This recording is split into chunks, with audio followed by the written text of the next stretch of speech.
Good morning to all of you. Today we will start the new chapter, that is the space science.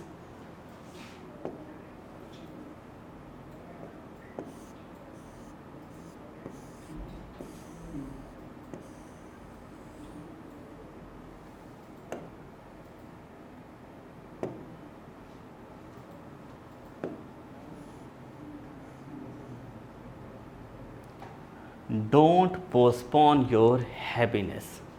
अक्सर ये देखा गया है कि लोग हमेशा अपनी जो खुशियों को मतलब कि फ्यूचर के लिए पोस्टपोन कर देते हैं। वो हमेशा उनका फोकस ये रहता है कि जब हम कभी कोई गोल अचीव कर पाएंगे या जब कर लेंगे तभी हम खुश होंगे।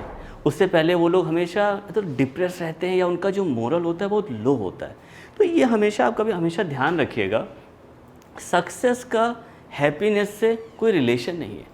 ठीक है, सक्सेस मिल जाएगी तो हम और खुश हो लेंगे, लेकिन अब इसका मतलब ये नहीं है कि आज अगर हम सक्सेसफुल नहीं हैं तो हम खुश नहीं रहेंगे। हम डिप्रेस फील करेंगे, हम लो फील करेंगे, हम डिमोटिवेट रहेंगे। ये कभी नहीं होना चाहिए। नॉर्मल लाइफ में हमेशा ह्यूमन बीइंग को हैप्पी रहना चाहिए, खुश रहना चाहिए और हमेशा मोटिवेटेड रहना चाहिए कि हम कर सकते हैं। हम कोई ना कोई जो गोल या कोई भी टास्क हमने जो अपना जो सेटअप किया है वो आज नहीं तो कल हम अचीव कर लेंगे। लेकिन हम अपनी इस हैप्पीनेस को, हम अपनी एक्टिविटीज़ को पोस्टपोन कर दें उस पल के लिए, ये कभी ना करिएगा। फॉर एग्जांपल अक्सर देखा गया कॉम्पिटिटिव जो स्टूडेंट्स होते हैं वो अक्सर ये टारगेट सेट कर लेते हैं कि जब हम सिविल सर्विस को क्वालिफाई कर लेंगे तभी हम कहीं वेकेशन स्पेंड करने बाहर जाएंगे या तभी हम खुश रहेंगे। और उस पीरियड तक जब तक सक्सेस नहीं मिलती है बहुत ही लो फील करते हैं, बहुत ही डिमोटिवेट फील करते हैं। ये गलत है। आप हमेशा अपनी ज़िंदगी का हर एक पल हंसते हुए गुजारिए। ठीक है, चाहे आज आप सेलेक्टेड हैं या नहीं हैं, या आपने किसी एग्ज़ाम में कोई सक्सेस अचीव करी है या नहीं की है, आप अपने जीवन का हर एक पल हंसते हुए बिताइए। यकीन मानिए ज़िंदगी का यही एक जीने का तरीका है, यही एक असली मतलब है ज़िंदगी जीने का कि आप हमेशा खुश रहें, आप कभी उसको पोस्टपोन ना करें। ठीक है, तो इसलिए आप खुश रहें और जो भी आप कॉम्पिटिटिव एग्ज़ाम की जो तैयारी कर रहे हैं तो उसको हंसते हुए खुशी से करें।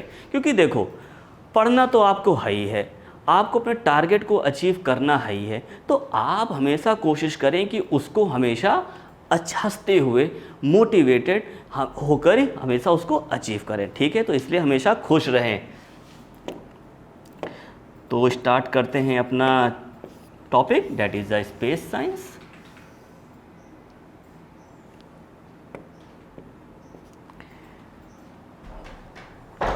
पहले हम इसको चेक करेंगे कि स्पेस साइंस का जो टॉपिक है कैसे यूपीएससी के अकॉर्डिंग पढ़ा जाए। ठीक है, सो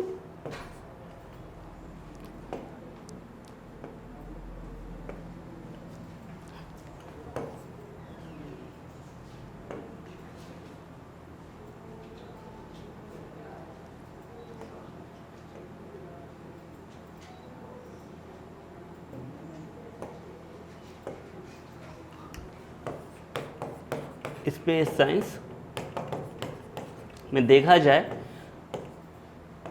तो टॉपिक्स जो क्लासिफाई करे गए हैं अंडर द टू हेड्स, सबसे पहले एक है स्टैटिक पोर्शन, दूसरा है डायनेमिक पोर्शन।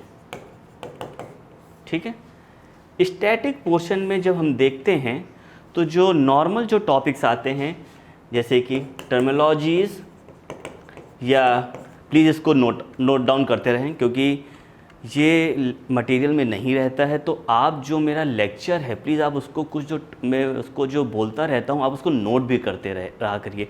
सिर्फ सुनने से ही ये लेक्चर सक्सेसफुल नहीं रहेगा। जब तक आप उसको कुछ पॉइंट जो मैं बीच बीच में लेक्चर में जो बोलता हूँ तो प्लीज़ आप उसको नोट जरूर करें, वो आपको फ्यूचर में हेल्प करेगा। ठीक है, सो जैसे कि टर्मिनोलॉजीज़ या डेफिनेशंस हो गई, कुछ टॉपिक जैसे कि एस्ट्रोनॉमी क्या है, ब्लैक होल क्या है, सुपरनोवा क्या है। तो ये जो टर्म्स हैं इनके टर्मिनोलॉजीज़ आपको पता होना चाहिए। ठीक है, क्वेश्चंस आते हैं इसमें भी।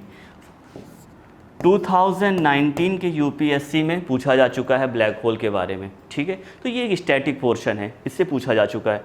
उसके बाद आपको ये भी पता होना चाहिए, फॉर एग्जांपल जैसे कि लॉन्च व्हीकल्स कौन कौन से हैं, ठीक है।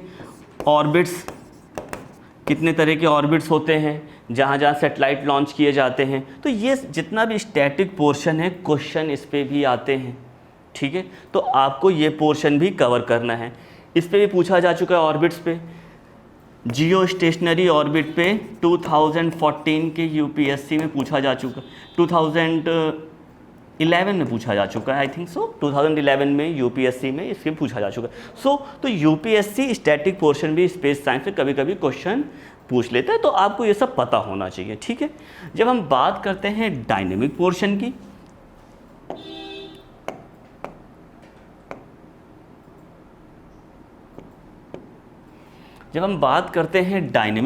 की, उसमें आपको पढ़ना है सबसे पहला इसरो के, क्योंकि इसरो हमारी इंडिया की एक स्पेस एजेंसी है, तो मेजर जो स्पेस एक्टिविटीज़ होती हैं वो इसरो के अंडर होती है। तो इसरो के जितने भी मिशंस हैं, ठीक है, जैसे कि लॉन्चिंग ऑफ द सैटेलाइट, जितने भी लॉन्च होते हैं सैटेलाइट्स वो पढ़ना है। इसमें क्या क्या पढ़ना है वो मैं आपको बाद में बताऊंगा, लेकिन आप बस कुछ टॉपिक्स आप इसमें नोट आउट कर लें कि इसरो के जो मिशंस होते हैं, जैसे कि लॉन्चिंग ऑफ द सैटेलाइट, ठीक है। उसके बाद इसरो अपने इंडिपेंडेंट भी कुछ missions and research and development भी करता रहता है, जैसे कि मिशंस रिसर्च एंड डेवलपमेंट भी होते रहते हैं। तो ये भी आपको पढ़ना है, क्या क्या रिसर्च हो रहा है, क्या क्या डिफरेंट वो इनिशिएटिव ले रहा है। फॉर एग्जांपल जो PSLV व्हीकल है, तो उसका जो अपग्रेडेशन होता रहता है, उसमें कुछ कुछ टेक्निक चेंज होती रहती है, क्योंकि कुछ मॉडर्न टेक्नोलॉजीज़, कुछ टेक्निक्स ये लोग इम्प्लीमेंट करते रहते, तो आपको वो सब पता होना चाहिए, ओके। उसके बाद आपको ये भी पता होना चाहिए कि इसरो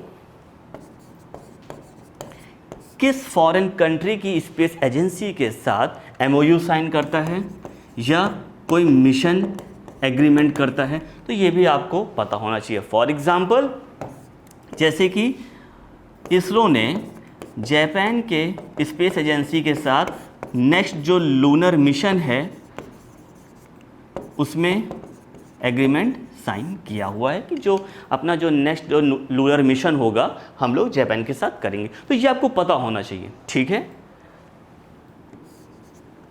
उसके बाद इंटरनेशनल मार्केट में नासा एक ऐसी एजेंसी है जो USA की है, वो सबसे सुप्रीम है, और नो डाउट उसके जो जितने भी मिशंस होते हैं वो मोस्ट मॉडर्न भी होते हैं, और डिफरेंट उसकी टेक्निक भी बहुत मॉडर्न है। तो नासा के जितने भी मिशंस हैं, ये आप प्लीज़ इसको आप वॉच आउट ज़रूर करें। जितने भी मिशंस हैं, जितने भी रिसर्च एंड डेवलपमेंट हैं, जो नासा एक्टिविटी करती रहती है कोई से स्पेस के टर्म्स में, तो ये आपको पता होना चाहिए, ठीक है। तो फिर से मैं रिपीट करूं, क्योंकि डायनेमिक पोर्शन बहुत इंपॉर्टेंट है, क्वेश्चन इससे भी आते हैं, ठीक है। 2014 में पूछा गया था कि स्पेस क्राफ्ट के नाम लिखे हुए थे और उनका पर्पस। तो इंटरनेशनल में जो स्पेस क्राफ्ट लॉन्च किए हैं नासा ने या XYZ किसी भी कंट्री ने, वो स्पेस क्राफ्ट और क्या क्या उनके पर्पस हैं वो लिखे हुए थे, तो उनको आपको मैच करना था। तो ये आपको ज़रूर ध्यान रखना है। फिर से मैं रिपीट कर रहा हूँ, डायनेमिक में आपको क्या क्या पढ़ना है। सबसे पहला आपको इसरो की एक्टिविटीज़ को वॉच आउट करना है, क्योंकि इसरो एक स्पेस एजेंसी है इंडिया की स्पेस मार्केट में, तो आपको इसकी एक्टिविटीज़ और मिशंस को वॉच आउट करना है, ठीक है। जैसे कि कौन कौन से सैटेलाइट उसने लॉन्च किए हैं, क्या क्या उसने एक्टिविटीज़ करी है, ठीक है। क्या उसने रिसर्च एंड डेवलपमेंट किया है स्पेस फील्ड में, या अपनी टेक्निक को अपग्रेड करने में क्या क्या उसमें मतलब कि उसने काम किया है, तो ये भी आपको पता होना चाहिए, ठीक है।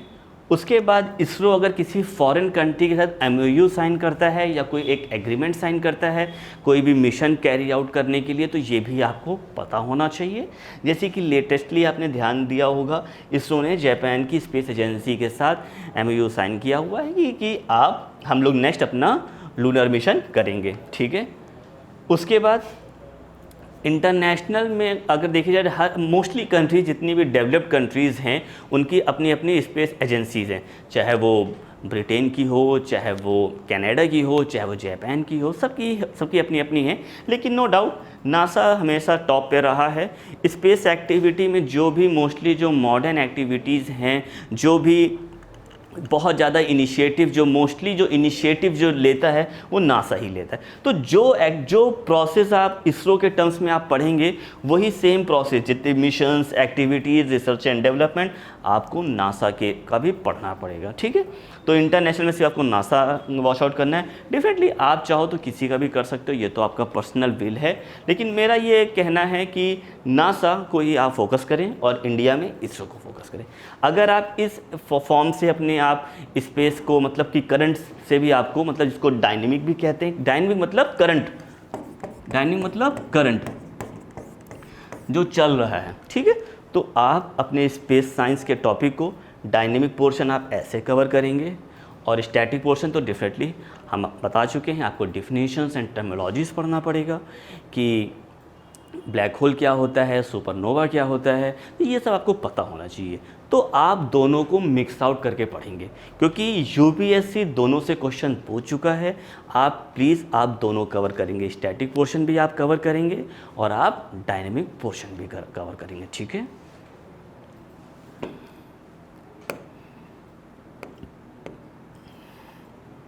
सबसे पहले एस्ट्रोनॉमी। तो आज के लेक्चर में हम मोस्टली जो टॉपिक्स जो कवर करेंगे वो स्टैटिक पोर्शन का होगा, क्योंकि हम शुरुआत स्टैटिक से करेंगे। तो उसमें आपको बेसिक जितने भी टर्मिनोलॉजीज़ हैं स्पेस साइंस में जितनी यूज़ होती हैं, आपको उनके बारे में थोड़ा थोड़ा नॉलेज हो जाएगा। उसके बाद हम स्विच करेंगे डायनेमिक पोर्शन पे, ठीक है। तो सबसे पहले है astronomy. Astronomy is the science which deal with the study of the space universe.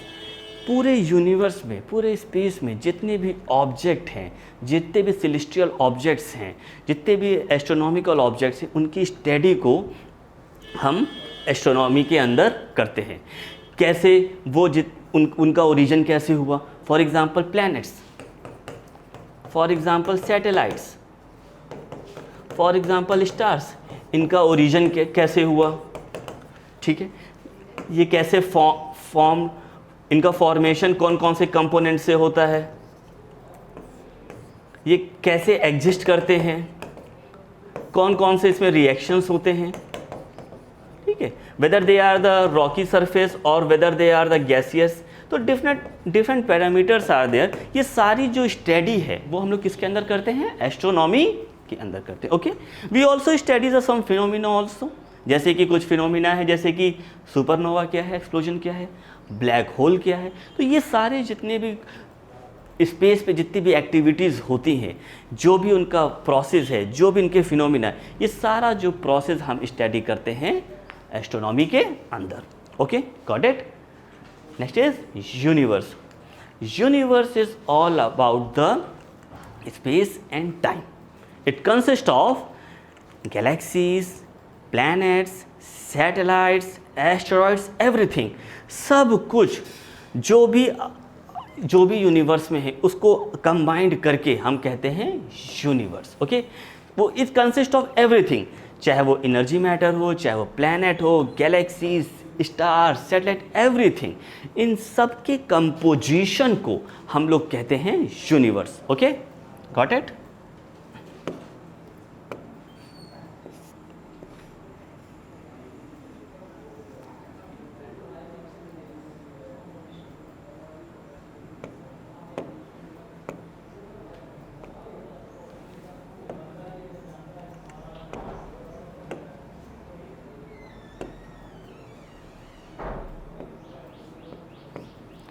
Next is galaxy. So हम लोग हायरार्की वाइज से पढ़ेंगे।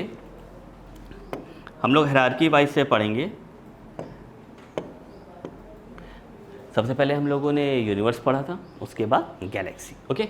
Now Galaxy is a gravitational bounded system, ठीक है, ग्रेविटेशनल बाउंडेड सिस्टम, और it consist of stars, gases, dust and the dark matter.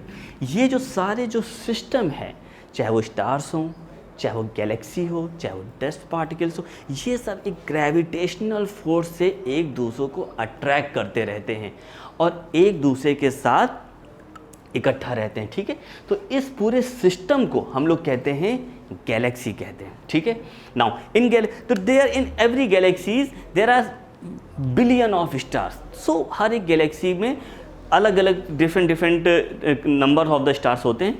तो देखा गया है the variation of the stars जो है it is about the 100 million to 100 trillion. ठीक है, मतलब कि 10⁸ to 10⁻14। तो हर एक गैलेक्सी में अपने अपने डिफरेंट स्टार्स होते हैं, कोई कांस्टेंट नहीं रहते। और डेफिनेटली अगर एक गैलेक्सी में आज एक पर्टिकुलर सपोज अगर एक फिगर ले लें x, तो डेफिनेटली कांस्टेंट नहीं रहेगी, क्योंकि स्टार्स का फॉर्मेशन भी होता रहता है और स्टार्स की डेथ भी होती रहती है। तो डेफिनेटली नंबर वेरी करता रहता है। तो अगर हम लोगों ने अप्रॉक्सीमेट एस्टिमेशन लगाया गया है कि जो गैलेक्सी का जो साइज़ है वो वेरी करता रहता है और इसमें जो स्टार्स रहते हैं it is about the 100 million to 100 trillion. Okay, now this is a galaxy, आपको उसका नाम याद करना पड़ेगा, डैट इज़ अ GN-Z11। फिर से मैं रिपीट कर रहा हूँ, GN-Z11। It is one of the oldest and the most distance observe Galaxy.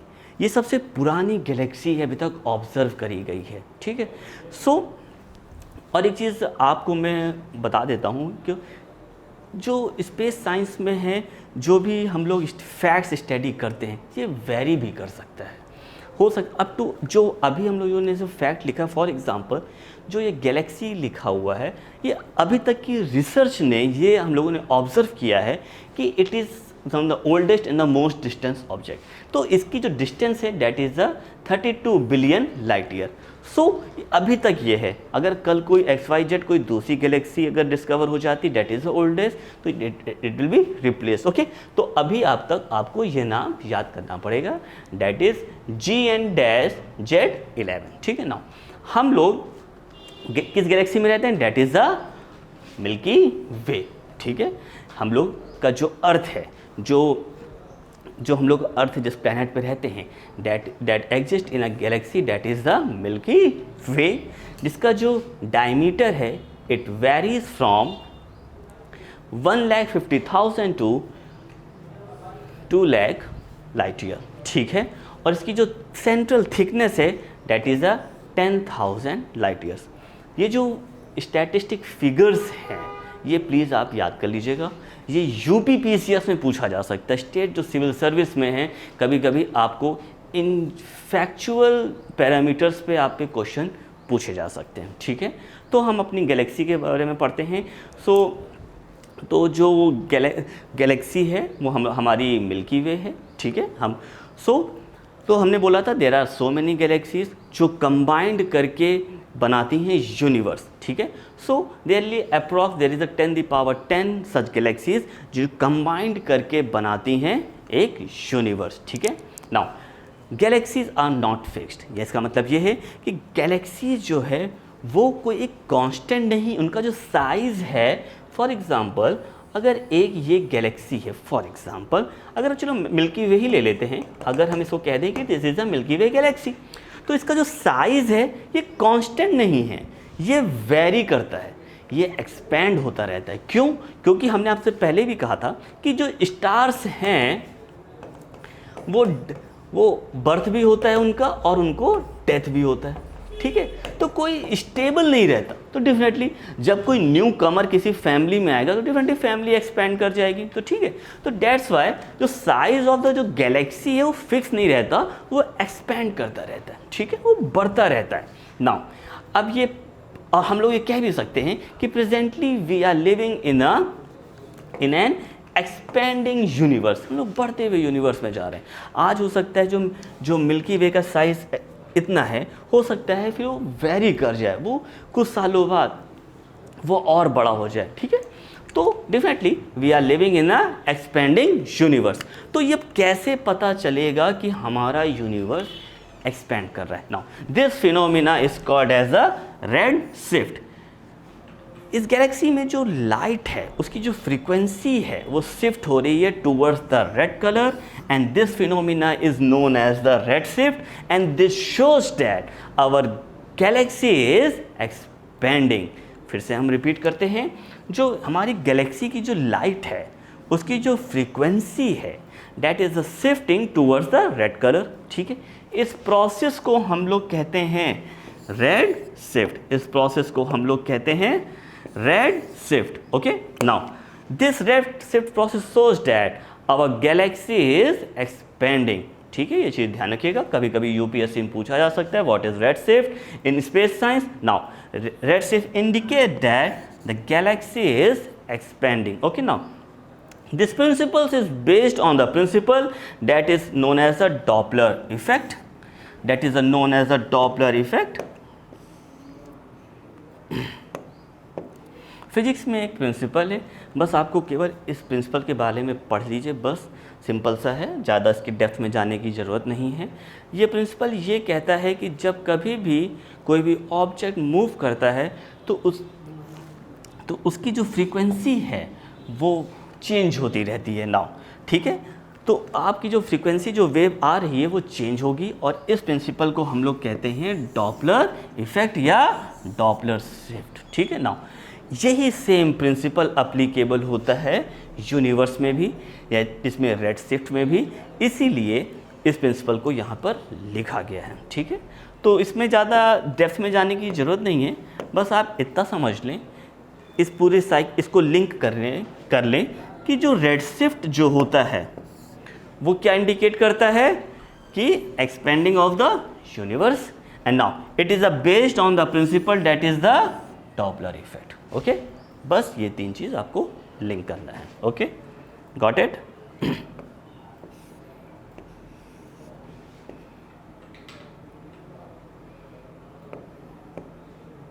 Now हम लोगों ने यूनिवर्स पढ़ा था, उसके बाद हम लोगों ने गैलेक्सी देखा, अब गैलेक्सी में हमें उसके बाद हमें पढ़ना है सोलर सिस्टम।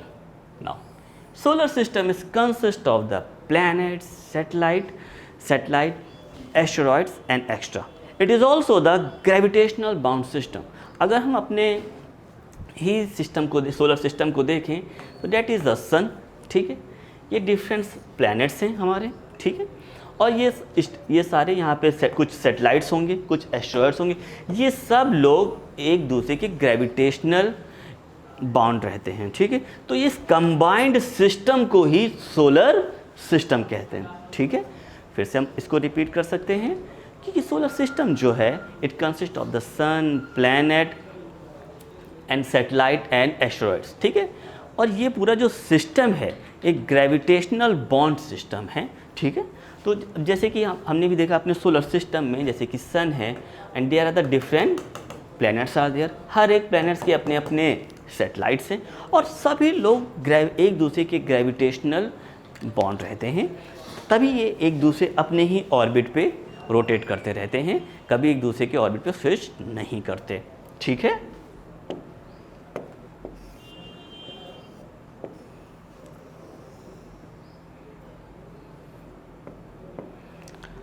सोलर सिस्टम के बाद अगर हम अपना ही सोलर सिस्टम लें तो सबसे पहले जो सेलेस्टियल बॉडी आती है that is the sun. Sun is the star. ये क्वेश्चन कभी कभी यूपीएससी के इंटरव्यू में पूछा जा सकता है कि सन क्या है। अक्सर लोग कह देते होंगे सन तो भगवान है, सूर्यदेव है। ठीक है, ये तो अपना फैक्ट है, अलग फैक्ट है। ठीक है, बट साइंस की डिफिनेशन में sun is a star. Okay, it is a something you can say the nearest star. सबसे नज़दीकी अगर जो कोई तारा है डेट इज़ द सन, और जो जितने भी प्लैनेट्स हैं हमारे सोलर सिस्टम में वो सन को रोटेट करते रहते हैं। ठीक है, now sun consist of that is 74% hydrogen, 25% helium and 1% other element. यहाँ पर एक चीज़ आप गौर करिएगा, हर एक स्टार में जो बेसिक गैस होती है जो एक फ्यूल की तरह एक्ट करती है दैट इज द हाइड्रोजन। ये चीज़ आप ध्यान रखें। ठीक है। किसी भी स्टार में, सन इज अ स्टार, उसका जो बेसिक फ्यूल है या गैस है दैट इज़ अ हाइड्रोजन, ठीक है। सबसे पहले वो जो पूरा उसके सरफेस में हाइड्रोजन कंसिस्ट करता है, ठीक है। उसके बाद फ्यूजन रिएक्शन, ध्यान रखें word, that is the fusion reaction take place, और ये जो हाइड्रोजन है वो कंबाइंड होकर हैवियर एलिमेंट्स में कन्वर्ट होता है, ठीक है। जो हाइड्रोजन है दैट इज द बेसिक, ठीक है। उसके बाद जब उसमें फ्यूजन रिएक्शन होती है वहाँ पर, तो वो कन्वर्ट होता है फिर हायर हैवियर एलिमेंट्स में, हीलियम, उसके बाद कार्बन, नाइट्रोजन, आयरन तक ये जाता है, ठीक है। ये चीज़ ध्यान रखें। एक क्वेश्चन और भी पूछा जाता है कि ठीक है सन अगर स्टार है लेकिन ये फिर सबसे ज़्यादा ही क्यों चमकता है, बाकी स्टार्स क्यों नहीं विजिबल दिखते हैं हमें। इसका एक सिंपल सा लॉजिक है, that is it is the nearer to the earth, बस सिंपल सी बात है। अगर हम सारे स्टार्स का कंपैरिजन करें, फॉर एग्जांपल अगर हम यहाँ पर हैं तो समझ लीजिए सन सबसे नियरेस्ट है, बाकी के स्टार्स सबसे फार है, इसीलिए जो हमें जो सन है वो थोड़ा ज़्यादा ब्राइटेस्ट दिखता है, ठीक है। अदरवाइज़ जो सन का जो हम स्ट्रक्चर है बाकी स्टार्स जैसा ही है, कोई इसमें डिफरेंस नहीं है। इसकी लाइट इसलिए ज़्यादा है क्योंकि ये हमारे नियरेस्ट सबसे ज़्यादा है, यही एक इसका रीज़न है, ठीक है। अगर हम डिस्टेंस की बात करें तो जो हमारा जो डिस्टेंस है, जो सन का जो अर्थ से डिस्टेंस है that is 8 light minute, okay. Now एक चीज़ यहाँ पर आप और सुन लें, एस्ट्रोनॉमी में जो डिस्टेंस मेजर करी जाती है that is the light year या लाइट मिनट। नेवरदलेस इसलिए करी गई है क्योंकि जो किलोमीटर्स में इनकी जो डिस्टेंस अगर मेजर की जाएगी, अब आप देखिए दैट इज़ 10⁻30 या 20। नाउ एवरी टाइम ये इतनी बड़ी पावर नहीं लिखी जाती है, ठीक है। तो नाउ हम लोग जो मेजर करते हैं वो जो डिस्टेंस मेजर करते हैं that is the in light years या लाइट मिनट्स, ओके। ये चीज़ ध्यान रखें आप। तो नाउ सन की अगर हम डिस्टेंस अर्थ से मेजर करते हैं तो that is the 8 light minute, ठीक है। नाउ समवेयर कहीं कहीं ये भी लिखा हुआ है it is 8 light minute and 19 seconds, it is the most approx digit. तो अगर एग्ज़ाम में आपसे पूछा जाए कोई भी एक दिया होगा, डेफिनेटली कोई एक ही दिया होगा, तो आप दोनों को सही मार्क करेंगे। नाउ इसका मतलब क्या है लाइट मिनट का? इसका मतलब है ये है कि जो सन की जो रेज हैं वो 8 मिनट लेती हैं to travel from sun to earth, ठीक है। अगर सन यहाँ पर है, अर्थ यहाँ पर है, एक रेज अगर यहाँ से स्टार्ट हुई और अर्थ के सरफेस तक आई, it will take 8 minutes. Now ठीक है, that's why it is said that the distance of the sun from the earth that is 8 light minutes, ठीक है। समझ गए कॉन्सेप्ट। उसके बाद जो सन में जो रिएक्शन होती है that is the fusion reaction, that is the fusion reaction. Fusion reaction क्या होती है आप इसको समझ लें। रिएक्शन दो तरह की होती है, एक तो होती है फ्यूजन रिएक्शन और एक होता है फिजन रिएक्शन। केमिस्ट्री में फ्यूजन में स्मॉलर जो एलिमेंट्स होते हैं वो फ्यूज होके एक बिगर एलिमेंट में बनते हैं, that is a fusion reaction. Fission reaction में क्या होता है, एक बिग एलिमेंट या मेटल या न्यूक्लियाई वो ब्रेक होता है स्मॉलर न्यूक्लियाई में, ठीक है। तो ये चीज़ डिफरेंस आप समझ गए। फिर से मैं इसको रिपीट करता हूँ। रिएक्शन दो तरह की होती हैं, एक तो होती है फ्यूजन और एक होता है फिजन, ठीक है। नाउ फ्यूजन रिएक्शन में जो स्मॉलर जो न्यूक्लियाई होते हैं वो रिएक्ट करके बनाते हैं एक बड़ा एलिमेंट या न्यूक्लियाई। नाउ फिजन में जो बिगर न्यूक्लियाई होता है, एलिमेंट होता है, that is a break into the smaller one, ठीक है। नाउ यही fusion reaction it take place into the sun, जहाँ पे या तो प्रोटॉन प्रोटॉन चेन रिएक्शन होती है, ठीक है, सबसे पहली चेन रिएक्शन, या ऑक्सीजन चेन रिएक्शन होती है। तो दो तरह की चेन रिएक्शन इसमें होती हैं, या तो प्रोटॉन प्रोटॉन चेन रिएक्शन होती है या carbon nitrogen oxygen chain reaction होती है, ठीक है। नाउ जब प्रोटॉन प्रोटॉन चेन रिएक्शन होती है, सो ये भी फ्यूजन रिएक्शन ही पर बेस्ड है, और ये भी जो रिएक्शन बेस्ड है that is the also the fusion reaction based. तो सन में तो हाइड्रोजन, मैंने आपसे पहले भी कहा था कि hydrogen is the basic fuel in a sun. तो डेफिनेटली हाइड्रोजन हाइड्रोजन मिलके आगे पहले हीलियम बनता है, उसके बाद फर्दर हीलियम फिर हाइड्रोजन से रिएक्ट होती है, तो डेफिनेटली कार्बन नाइट्रोजन ऑक्सीजन, और ये प्रोसेस चलता जाता है, ठीक है। तो ये इस प्रोसेस से हमारे जो सन में रिएक्शन टेक प्लेस होती हैं और डेफिनेटली एनर्जी जनरेट होती है। नाउ अभी तक का जो पैरामीटर जो मेजर किया गया है, तो उसमें जो सन में 74% है that is a hydrogen, helium 25% है और 1% रिमेनिंग अदर है। तो अगर हम इस पैरामीटर पे जाएं तो हम ये कह सकते हैं जो सन जो स्टार है it is one of the youngest star, क्योंकि इसका जो मैक्सिमम जो फ्यूल अभी दैट इज़ अ हाइड्रोजन, इसका मतलब बेसिक फ्यूल है, तो it is one of the youngest star in our galaxy. Okay,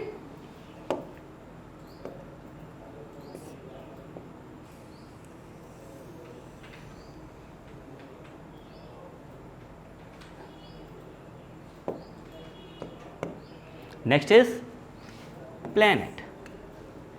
Galaxy हो गया, सोलर सिस्टम हो गया, सन हो गया, अब आता है प्लैनेट। प्रेजेंटली अगर हम देखें तो अपने जो सोलर सिस्टम में देयर आर 8 प्लैनेट्स। ओके, नाम तो आप लोगों को पता ही होगा, that is a mercury, Venus, earth, Mars, Jupiter, Saturn, Uranus, Neptune. ये हायरार्की आप याद कर लीजिएगा। हो सकता है यूपीपीसीएस या सिविल या स्टेट सिविल सर्विस के एग्ज़ाम में ये हायरार्की पूछी जा सकती है कि भाई जुपिटर किस नंबर पे आता है या यूरेनस किस नंबर पे आता है, क्योंकि अर्थ को सबको ही पता होगा किस नंबर पर है, पहला मरकरी है, ये तो पता होगा। तो डेफिनेटली ये आपसे पूछ सकता है, तो ये आप हायरार्की आप याद कर लीजिएगा, ठीक है। प्लूटो पहले कभी इस लिस्ट में आता था, लेकिन इन 2006 इंटरनेशनल एस्ट्रोनॉमिकल यूनियन ने प्लूटो को इस प्लैनेट लिस्ट से निकाल दिया है और उसको क्लासिफाई कर दिया as a draft planet. Okay, now these draft planets are those celestial bodies which are neither completely true planet nor completely true satellite। ये पूरी तरीके से ना तो प्लैनेट क्लासीफाई कर सकते हैं, ना ही आप इनको पूरी तरह से सैटेलाइट कह सकते, ये उसके बीच में रहते हैं। तो that's why it is said as a draft planets. Okay, तो 2006 में इसके पहले की जो बुक होंगी उनमें आप देखेंगे कि ये डिजिट 9 होगी, लेकिन 2006 में जब प्लूटो को हम लोगों ने प्लैनेट की लिस्ट से हटा दिया है, तो now we are have only the 8 planets. Okay, now अगर ड्राफ्ट प्लैनेट में जाएं तो प्लूटो ही एक एग्जांपल नहीं आता है, there are the many draft planet, जैसे कि एरीज हो गया, मेकमेक हो गया, these are also called as a draft planet. तो these are the objects which are neither the true planet nor the true satellite. Okay?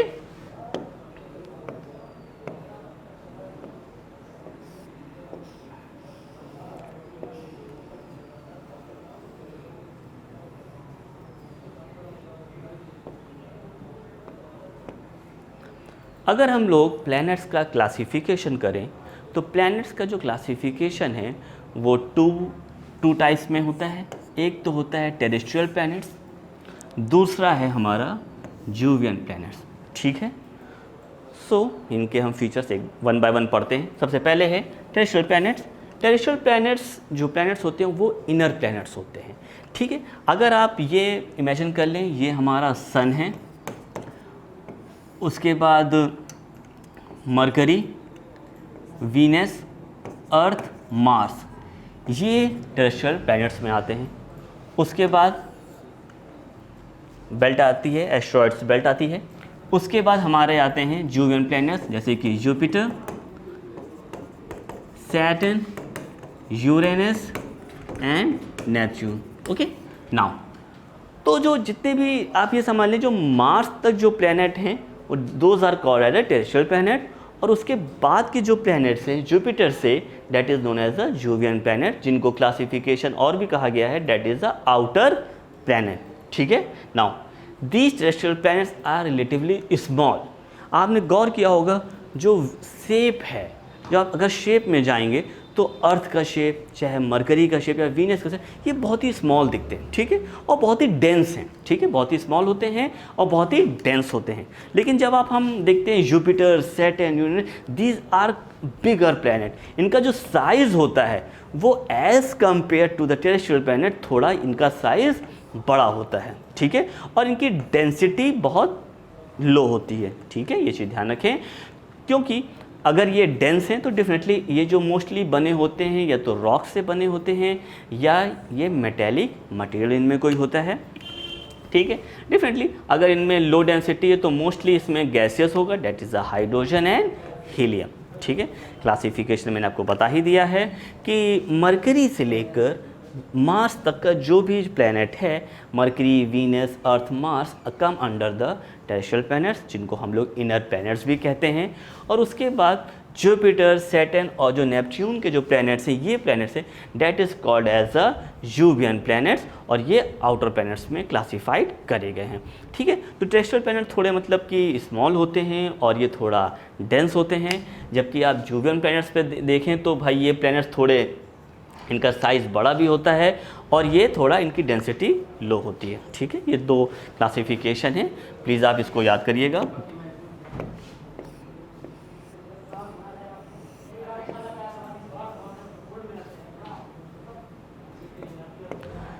कुछ facts हैं ये आपको पता होना चाहिए, क्योंकि ये फैक्चुअल क्वेश्चन अक्सर यूपीएससी भी पूछ सकता है और स्टेट सिविल सर्विस भी पूछ सकता है। जैसे कि पूछ सकता है स्मॉलेस्ट प्लैनेट कौन सा है। ठीक है, definitely that is the Mercury. Largest planet that is the Jupiter. Largest satellite that is the Ganymede, this is satellite of the Jupiter. Smallest satellite that is the Deimos, ये Mars का satellite है। ठीक है, तो आपको ये जो facts हैं ये आप जो याद करें, इसको रट लें, सीधी सी बात है, आप इसको रट सकते हैं। ठीक है, एक हम और फैक्ट्स पे मतलब जाते हैं कि कैसे IAU international astronomical union classify करता है किसी भी सेलेस्टियल बॉडी की वो प्लैनेट है या नहीं है। कैसे उसने पहले प्लैनेट को मतलब प्लूटो को प्लैनेट की लिस्ट में करा था, लेकिन 2006 में ऐसा क्या हो गया कि वो प्लैनेट की लिस्ट से बाहर हो गया। तो कुछ उसने 3 पैरामीटर्स दिए हुए हैं कि जिसके आधार पे जो अपने सोलर सिस्टम में जो भी बॉडी है, अपने सोलर सिस्टम में, शब्दों पे गौर करिएगा, अपने ही सोलर सिस्टम में जो बॉडी है उनको वो क्लासिफाई करती है whether it is consider as planet और नॉट। सबसे पहला जो पैरामीटर है वो है it must orbit the sun. ठीक है, डेफिनेटली सन जो राजा है, हम लोग उसको राजा कंसीडर करते हैं। ठीक है, उसको ऑर्बिट करना चाहिए वो प्लैनेट। ठीक है, वो बॉडी उसको ऑर्बिट करना चाहिए, that is us. Okay, now it should have the sufficient mass to assume the hydrostatic equilibrium. अगर इसको सिंपल लैंग्वेज में समझा जाए, it should be have nearly the round shape. उसका जो शेप होना चाहिए वो एकदम नियरली राउंड हो चाहिए। शब्द गौर करें, that is the nearly round shape. Okay, third parameter is it has cleared the neighbourhood.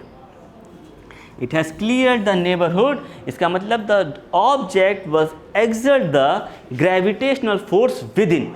उसका जो मैक्सिमम जो ग्रेविटेशनल फोर्स है that should be exist within its orbit. ठीक है, तो ये 3 जो पैरामीटर है, जब कभी भी कोई भी सेलेस्टियल बॉडी इन तीनों पैरामीटर्स को सेटिस्फाई कर देती है, then IAU consider its as planet, तभी वो उसको करता है। प्लूटो इस पर्टिकुलर पॉइंट को सेटिस्फाई नहीं कर पाया था, that's why in 2006 it as declassified as a from the list of the planet. Okay, फिर से इस पॉइंट्स को मैं एक्सप्लेन करता हूँ। सबसे पहला जो पैरामीटर जो IAU ने करा हुआ है, डैट इज़ कि जो बॉडी है, सेलेस्टियल बॉडी है, उसको हम प्लैनेट तब कहेंगे, सबसे पहला है it must orbit the sun, सन के वो अराउंड वो उसका ऑर्बिट होना चाहिए। दूसरा है it should have the sufficient mass to assume the hydrostatic equilibrium, अगर हम सिंपल कहें कि उसका जो शेप होना चाहिए that is the nearly a round shape. Third जो है it should have a clear the neighbourhood, यानी कि इस ऑर्बिट में वो जो रोटेट कर रहा है उसमें जो मैक्सिमम जो ग्रेविटेशनल फोर्स है वो उसी के विद इन इट्स ऑर्बिट होना चाहिए। ठीक है, तो डिफरेंटली ये जब 3 पैरामीटर्स जब कोई पर्टिकुलर सेलेस्टियल बॉडी क्वालिफाई कर जाती है या अचीव कर लेती है तब उसको हम लोग प्लैनेट कहते हैं। अगर इसमें से किसी एक भी पॉइंट को सेटिस्फाई नहीं करता है कोई बॉडी तो हम उसको प्लैनेट की लिस्ट में क्लासीफाई नहीं करते हैं।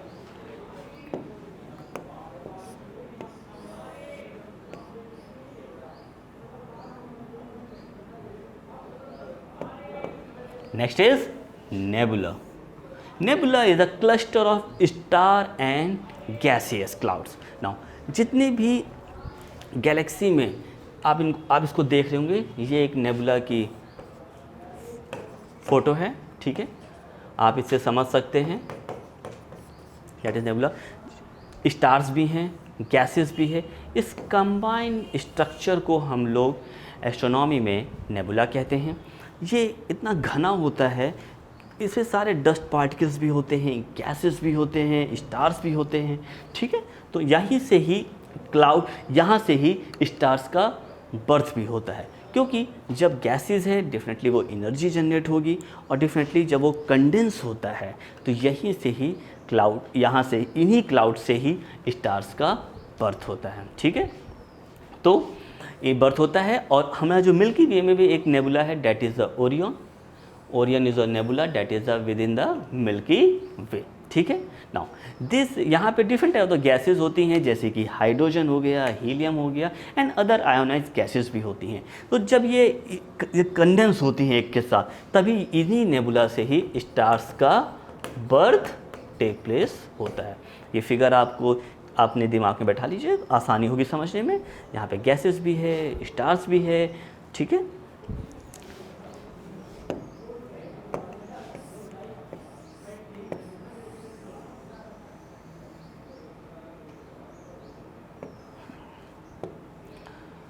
कॉन्स्टेलेशन। ठीक है, आपने कभी कभी जब देखा होगा, अक्सर मतलब कि दिखाते हैं स्टार्स पे, जब आकाश में आप जब कभी स्टार्स एकदम बहुत क्लियर जब विजिबल स्काई होता है तो कभी कभी पर्टिकुलर शेप आपको दिखता होगा स्टार्स में। जब स्टार्स को आप असेंबल करते हैं या इनको अरेंज करते हैं तो बहुत अलग अलग शेप्स दिखते हैं। ऐसे कोई शेप दिखता होगा, बहुत अलग अलग डिफरेंट टाइप ऑफ शेप्स आते हैं। तो now these particular shapes are called as a constellation. ठीक है, ग्रुप ऑफ द स्टार्स जिनकी एक पर्टिकुलर एक फिक्स डिफाइंड बाउंड्रीज होती हैं उनको हम लोग कहते हैं कॉन्स्टेलेशन। ठीक है, क्योंकि इनको एक पर्टिकुलर शेप बन जाता है तो इनको हम लोग नाम भी दे देते हैं, जैसे कि नाम ऐसे Hydra, Hercules, there are many are there. So तो जब डेफिनेटली जब सारे स्टार्स जब उनको एक प्रॉपर स्ट्रक्चर या प्रॉपर शेप अचीव करते हैं उसको हम लोग कहते हैं कॉन्स्टेलेशन। तो और नेम ऑफ दिस कॉन्स्टेलेशन दिया जाता है जो उस ग्रुप में सबसे ब्राइटेस्ट स्टार होता है, उसी के बेसिस पे हम उस कॉन्स्टेलेशन का नेम देते हैं। IAU ने, इस ऑर्गेनाइजेशन ने स्काई को पूरे 88 कॉन्स्टेलेशन में डिवाइड कर रखा है विद द एग्जैक्ट बाउंड्री। ये फिगर आप ध्यान कर लें, that is the 88 official constellation with exact boundaries. So आपको डेफिनेटली नाम सारे याद करने की ज़रूरत नहीं है, एक दो नाम याद कर लिए जैसे कि हाइड्रा, हरकुलिस। ठीक है, ये एग्जैक्ट बाउंड्री सेटअप कर देते हैं। आप स्काई में अक्सर देखते होंगे जब स्काई एकदम क्लियर हो रहता है। डेफिनेटली अर्बन एरियाज़ में तो डेफिनेटली पॉसिबल नहीं है पॉल्यूशन की वजह से। जब कभी आप रूरल एरिया में जाएँ या अर्बन एरिया से थोड़ा बाहर जाएं तो डेफिनेटली आपको स्काई बहुत ही क्लियर दिखेगा। Now at that time you can easily see these shapes very easily आप इनको देख सकते हैं। और ये जो स्टार्स जो इनको फॉर्म करते हैं वो बहुत ही ब्राइट होते हैं, बहुत ही ब्राइट होते हैं। आप आसानी से आप स्काई में इनको ऑब्जर्व कर सकते हैं, ठीक है।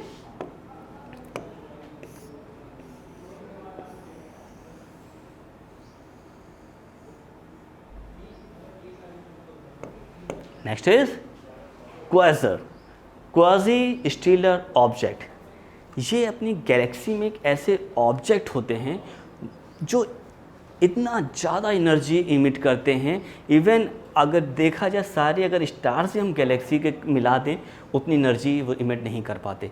इसमें क्योंकि जो रिएक्शन होती है गैस की वो बहुत ही स्पॉन्टेनियस होती है और बहुत ही फास्ट होती है। तो डैट्स वाई जो ये एनर्जी एमिट करते हैं वो बहुत ही फास्ट होती है। हमने स्टार्टिंग में आपसे बताया भी था कि जो जितने भी नेबुला है या स्टार्स हैं ये it is consist of the gases, ठीक है। यहाँ पे रिएक्शन हो रही है और डेफिनेटली जब फ्यूजन टाइप की रिएक्शन होगी definitely large amount of the energy will be released, ठीक है। एनर्जी रिलीज होगी तो definitely radiation will be released, और जब रेडिएशन होगी तो definitely it will be expand in all over the universe. तो ये प्रोसेस हर जगह होता रहता है, ठीक है। नाउ इस प्रोसेस की वजह से जो क्वाज़र्स होते हैं वो बहुत ही ज़्यादा लाइट, मतलब कि ये रेडिएट करते हैं, बहुत ही ज़्यादा लाइट, एक्सट्रीम लाइट रेडिएट करते हैं।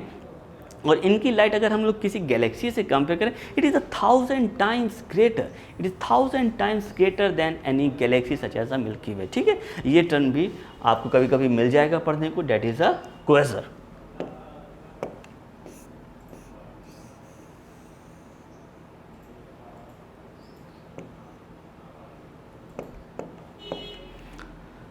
Now we will study stars.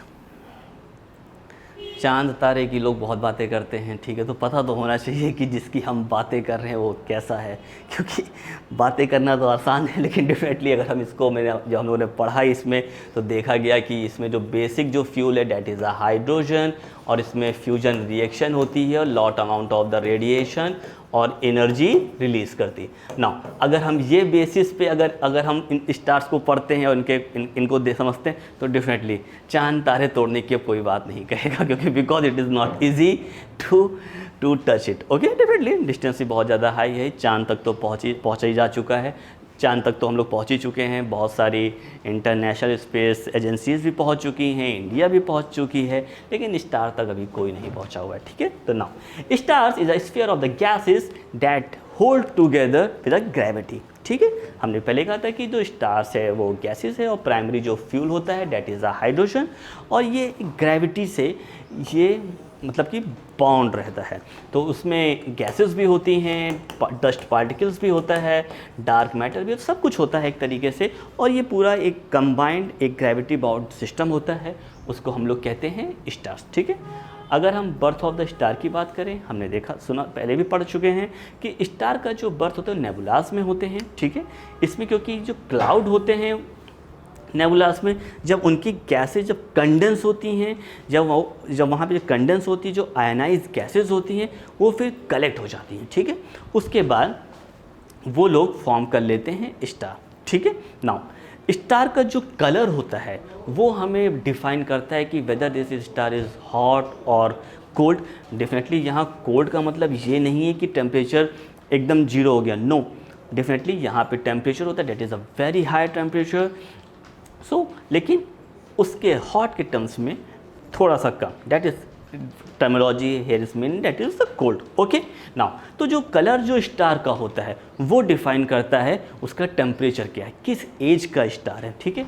अगर हम ब्लूइश कलर का कोई स्टार होगा that is the something the hottest star in the Galaxy. अगर कोई स्टार सपोज रेडिश कलर का होगा तो समझ लीजिए कि इसके रिस्पेक्टिव फ्रेम में उसका जो टेम्परेचर है वो थोड़ा लेस है, ठीक है। फिर से डिफाइन कर रहा हूँ, अगर कोई ब्लूइश कलर का जो स्टार है जो दिख रहा है that is something the hottest, वो सबसे ज़्यादा एक्सट्रीम लेवल का टेम्परेचर है। अगर कोई रेडिश स्टार है तो डेफिनेटली जो उसका जो टेम्परेचर है इसके जो कंपैरिजन में थोड़ा सा कम है, ठीक है। सो अपना जो सन है, क्योंकि सन भी हम लोगों ने पढ़ चुके हैं, सन भी also consider as a star, तो उसका जो कलर हमें येलोइश दिखता है, क्योंकि येलोइश दिखता है डेफिनेटली वो इन दोनों के बीच में है, वो इतना भी हॉटेस्ट नहीं है और इतना भी कोल्ड नहीं है। और हमने आपको बताया भी था जो सन है it is the younger star, क्योंकि इसका जो बेसिक फ्यूल है दैट इज़ द हाइड्रोजन, वो भी अभी भी 74% है। इसका मतलब है वो अभी एक तरह से यंगर स्टार है, यंग जनरेशन का स्टार है। ओके,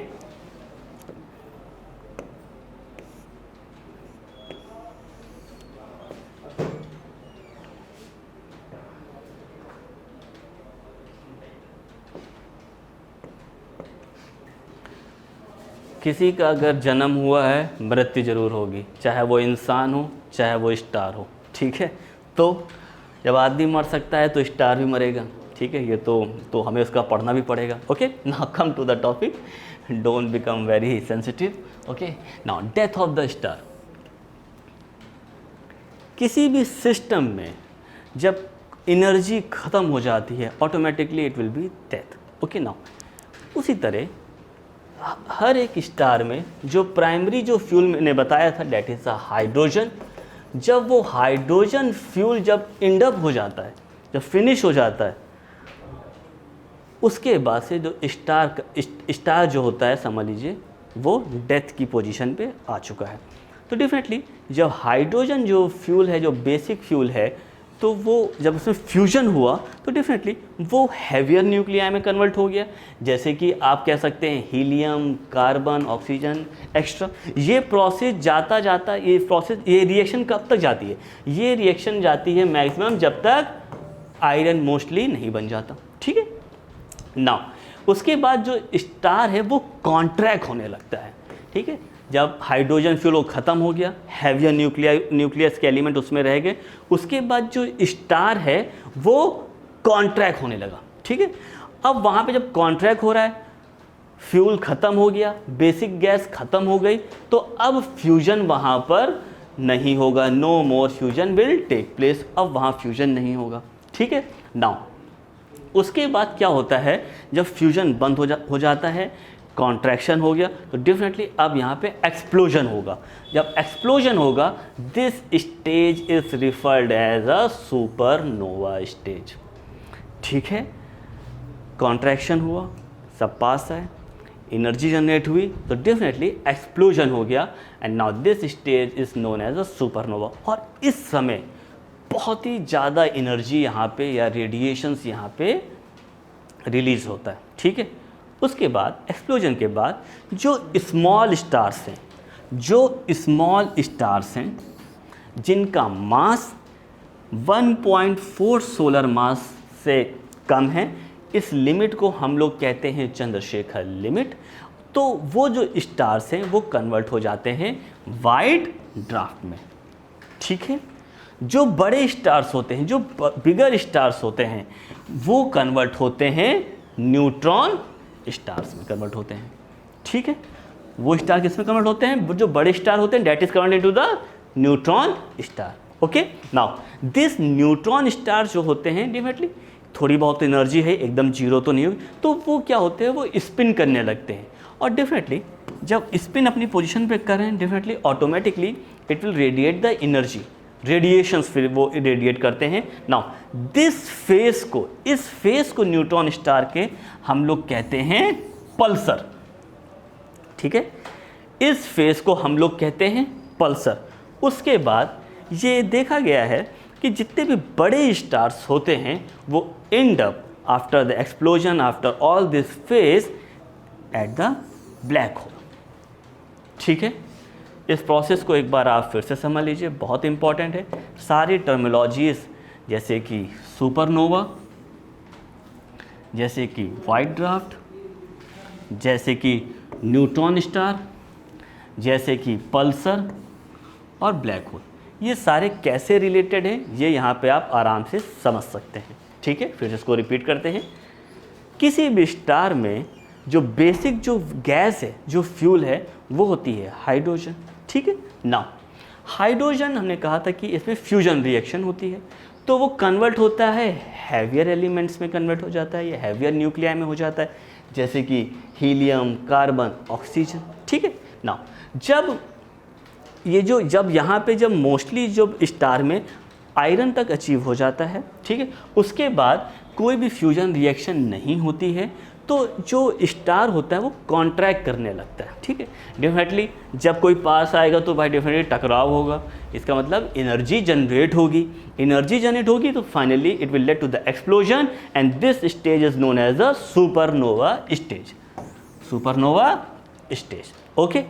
नाउ और इस समय इतना ज़्यादा एनर्जी रेडिएट होता है, रेडिएशंस आती हैं वहाँ से। Now it can be said that is the brightest as the whole Milky Way, यानी आप कंपेयर कर सकते हो उसकी ब्राइटनेस इतनी ज़्यादा होती है जितनी पूरी मिल्की वे में ब्राइटनेस होती है ना, ठीक है। उसके बाद एक्सप्लोजन के बाद जितने भी स्मॉल स्टार्स होते हैं, क्योंकि डेफिनेटली हर स्टार्स का कोई एक फिक्स पैरामीटर नहीं है या एक कोई फिक्स स्टैंडर्ड नहीं है कि वो इतने ही केजी का होगा, नो, या इतने ही साइज़ का होगा, ऐसा नहीं है। हर स्टार्स डिफरेंट साइज़ के होते हैं, डिफरेंट इसका कंपोजिशन होता है, अलग अलग होता है। तो जो स्मॉल स्टार्स होते हैं जिनका जो मास है less than the 1.4 times of the solar मास, इस लिमिट को हम लोग चंद्रशेखर लिमिट भी कहते हैं, वो कन्वर्ट हो जाते हैं वाइट ड्वार्फ में, ठीक है। और जितने भी बड़े स्टार्स होते हैं, जितने भी बिग स्टार्स होते हैं, वो कन्वर्ट होते हैं किसमें, न्यूट्रॉन स्टार्स में कन्वर्ट हो जाते हैं, ठीक है। नाउ जब ये जो न्यूट्रॉन स्टार्स होते हैं डेफिनेटली इनमें भी एनर्जी तो है ही है, ठीक है, एकदम वो पूरा डेथ नहीं हो चुकी, क्योंकि इसमें कुछ हैवियर न्यूक्लियाई तो हैं, तो वो स्पिन करना स्टार्ट कर देते हैं, ठीक है, यानी कि अप एंड डाउन। और जब कोई स्पिन कर रहा है तो डेफिनेटली इसमें एनर्जी रेडिएट हो रही है, different kinds of the electromagnetic energy radiations उसमें निकल रही हैं। नाउ दिस फेज को हम लोग कहते हैं पल्सर, ठीक है। पल्सर बाइक ना समझ लीजिएगा, it is something as a pulsar, okay. Now so pulsar के बाद जब जितने भी स्पिन हो गए डेफिनेटली एनर्जी तो ख़त्म होना है ये। फाइनली जितने भी बड़े जो स्टार्स होते हैं, बिग स्टार्स होते हैं, जिनका जो सोलर मास होता है that is greater than 5 times of the solar मास, जितने भी स्टार्स हैं उनका जो मास जो है greater than 5 times of the solar mass, ये माना जाता है कि वो एंड अप करते हैं ब्लैक होल में, ठीक है। तो this is the whole cycle of the death of the star. कभी कभी जब आप अक्सर न्यूज़पेपर में पढ़ते हैं कि सुपरनोवा मतलब डिस्कवर किया साइंटिस्ट ने, या कभी पल्सर डिस्कवर किया, तो ये कैसे लिंक हैं एक दूसरे से, ये आप यहाँ पे देख सकते हैं, ओके, गॉट इट।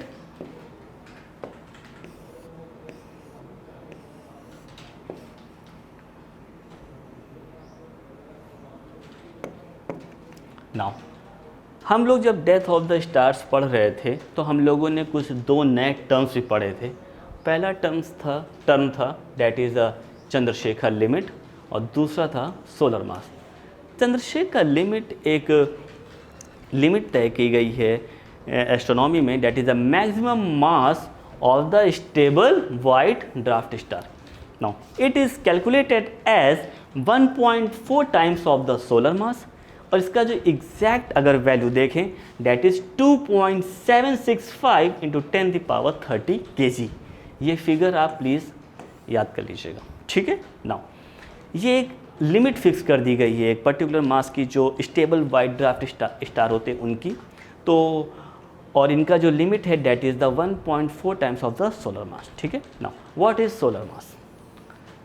डेफिनेटली हमने कहा था कि जब हम लोग स्पेस की बात करते हैं तो यहाँ पे डिस्टेंस बहुत ज़्यादा होती है किसी भी बॉडी के, 2 बॉडी के बीच में, और डेफिनेटली उनका मास भी बहुत ज़्यादा होता है। तो नॉर्मली हम लोग वहाँ पे केजी या किलोमीटर यूज़ नहीं करते, क्योंकि डेफिनेटली उनका जो मास का जब अगर वेरिएशन होगा दैट इज़ 10⁻30 या 10⁻20। ना हर समय ये फिगर नहीं लिखा जा सकता, इतना आसान भी नहीं होता। सो एस्ट्रोनॉमी में तो हम लोग जो डिस्टेंस होती है उसको हम लोग लाइट ईयर या लाइट मिनट में हम लोगों ने कन्वर्ट कर दिया, और मास को हम लोगों ने सोलर मास में कन्वर्ट कर दिया, ठीक है।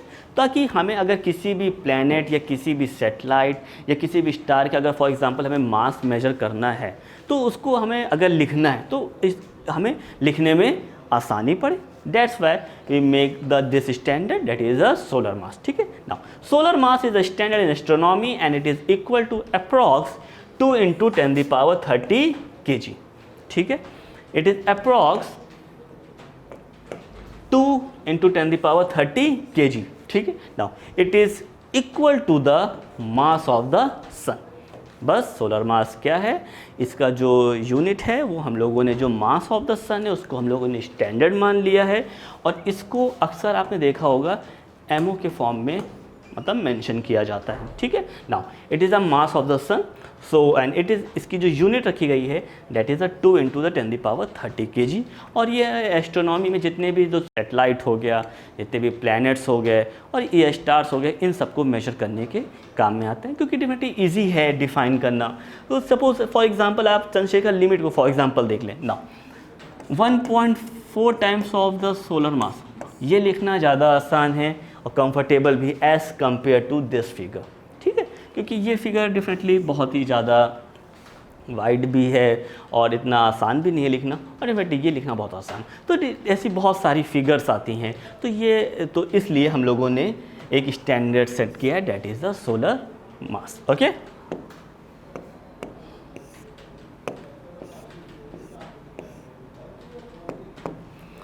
आज के लिए इतना ही।